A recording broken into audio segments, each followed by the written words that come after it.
National and even worldwide trends tell us that church attendance is dropping and that young families and young people are not coming to church anymore. GCPC has been on a steady trajectory of growth for many years, and we are a truly intergenerational church.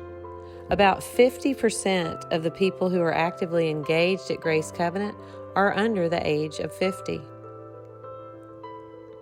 The reason why I even came here is because of the changes that occur so frequently, and for liberation, right? For freedom, for connection, for that is really spirit-led.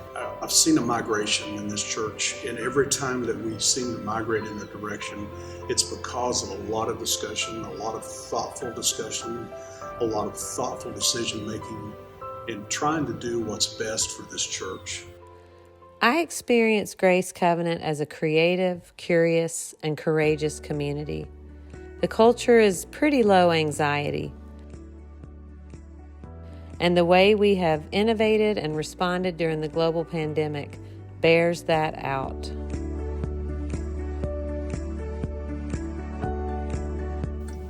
I will say that it also is really helpful to me to see the images of other sacred spaces that had the tile flooring and the flexible seating, because they were gorgeous.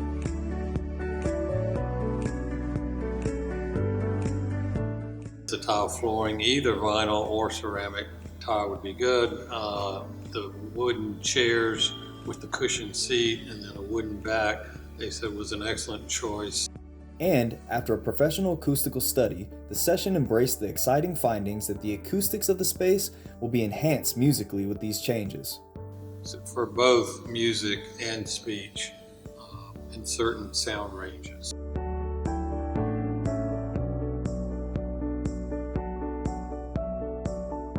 And then the wonderful thing that happened, there was an anonymous gift of $200,000 to our congregation for building improvements. There were earmarked funds specifically for this space, and to create the welcoming and flexible environment that we're envisioning. So this money that we're using to fund the flooring and the flexible seating doesn't impact our annual budget. I'm convinced that I think we're making the right decision.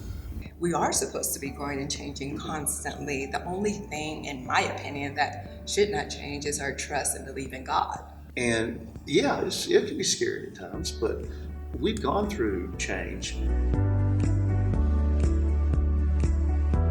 I'm trying to see it as surrendering to spirit, right? What are the possibilities?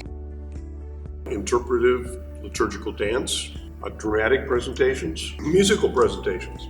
I think we've all gotten there in different ways with how we've embraced this, but when you start thinking about the possibilities, even now it's discussing it, you get a little jazzed up about the possibilities of what it could be. We're all believers, that we all trust spirit, and so do we trust fully to know that there is enough for all of us? Yeah. It's kind of the fear of the unknowns, and so the thing about that is, the unknowns are where we use our faith.